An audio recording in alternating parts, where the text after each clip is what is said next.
Welcome, Dr. Paul B. Matthew, the Habit Builder.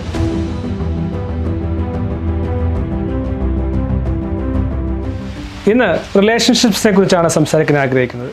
നല്ല ബന്ധങ്ങൾ നിലനിർത്തുക എന്നുള്ളത് ഒരു മനോഹരമായ ഹാബിറ്റാണ്. Change your habit, change your life എന്ന് പറഞ്ഞു. നമ്മുടെ ജീവിതം സന്തോഷകരമായി മാത്രമേ ലോങ് ടൈമായി നിലനിർത്തുവാൻ സാധിക്കുകയുള്ളൂ.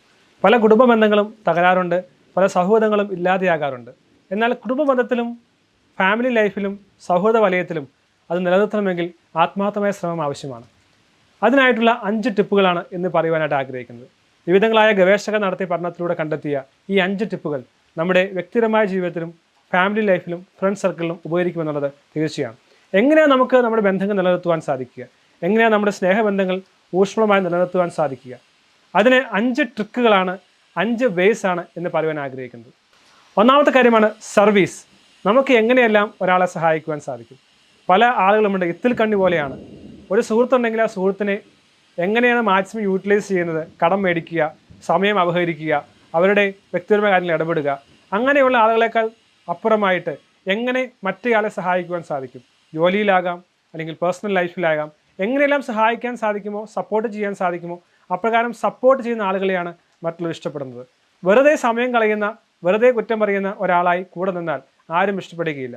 ഒന്നാമത്തെ കാര്യം മനസ്സിലാക്കുക, service is a entry ticket to your relationships. രണ്ടാമത്തെ കാര്യമാണ് ഗിഫ്റ്റ്സ് ആൻഡ് കോംപ്ലിമെൻറ്റ്സ്. ഗിഫ്റ്റ് എന്ന് പറയുന്നത് ഫിസിക്കൽ ഗിഫ്റ്റ് ആകാം, അല്ലെങ്കിൽ വാക്കുകൊണ്ടുള്ള ഗിഫ്റ്റ് ആകാം, കോംപ്ലിമെൻറ്റ്സ് ആകാം. തീർച്ചയായും നല്ല സമ്മാനങ്ങൾ കൊടുക്കുക. ഒരു ബർത്ത്ഡേക്കാകാം, ഏതെങ്കിലും ഒരു അച്ചീവ്മെൻറ്റ് ഉണ്ടായപ്പോഴാകാം. അവരുടെ അച്ചീവ്മെൻറ്റുകളെ ഓർക്കുന്നതെന്നും അവരെ നാം അംഗീകരിക്കുന്നതെന്നും അവരെ നാം എൻകറേജ് ചെയ്യുന്നതെന്നും അവരുടെ നേട്ടങ്ങളെ നാം വാല്യൂ ചെയ്യുന്നതെന്നും തോന്നിക്കുന്നത് തീർച്ചയായും നല്ലതാണ്. ചിലപ്പോൾ നല്ല വാക്ക് പറയുന്നതാകാം, നല്ല ലെറ്റർ കൊടുക്കുന്നതാകാം, നല്ല ഗിഫ്റ്റ് കൊടുക്കുന്നതാകാം. തീർച്ചയായും ആ ഒരു ലാംഗ്വേജ് നാം നമ്മുടെ റിലേഷൻഷിപ്പിൽ യൂസ് ചെയ്യേണ്ടത് ആവശ്യമാണ്. മൂന്നാമത്തെ കാര്യമാണ് ടച്ച് എന്ന് പറയുന്നത്. നേരത്തെയും പറഞ്ഞു, ഒരു ന്യൂറോ ട്രാൻസ്മിറ്ററാണ് ടച്ച് ചെയ്യുമ്പോൾ ഉണ്ടാകുന്നത്. അത് ലവ് ഹോർമോൺ കൂടിയാണ്. ഒരാളെ ഷെയ്ക്ക് ഹാൻഡ് കൊടുക്കുമ്പോൾ, അയാളെ തോളത്ത് തട്ടി അപ്രീഷിയേറ്റ് ചെയ്യുമ്പോൾ, അദ്ദേഹത്തെ ഒന്ന് ഹഗ് ചെയ്യുമ്പോൾ തീർച്ചയായും ആ റിലേഷൻഷിപ്പ് സ്ട്രോങ് ആകുകയാണ്. നാം ആ നിലയിലേക്ക് എത്തുവാനായിട്ട് സാധിക്കുക. പ്രത്യേകിച്ച് ഭാര്യ ഭർത്തൃ ബന്ധത്തിൽ, മക്കളുള്ള ബന്ധത്തിൽ ഈ ഫിസിക്കൽ ടച്ച് വളരെ പ്രധാനപ്പെട്ടതാണെന്ന് ഓർക്കുക. നാലാമത്തെ കാര്യമാണ് ക്വാളിറ്റി ടൈം. നാം പറയും നമുക്ക് ഇഷ്ടമാണ്, സ്നേഹമാണ്, സൗഹൃദമാണ് എന്നല്ല. എന്നാൽ എത്ര സമയമാണ് നമുക്ക് അവരുമായി ഒത്ത് സമയം ചെലവഴിക്കുവാൻ സാധിക്കുക?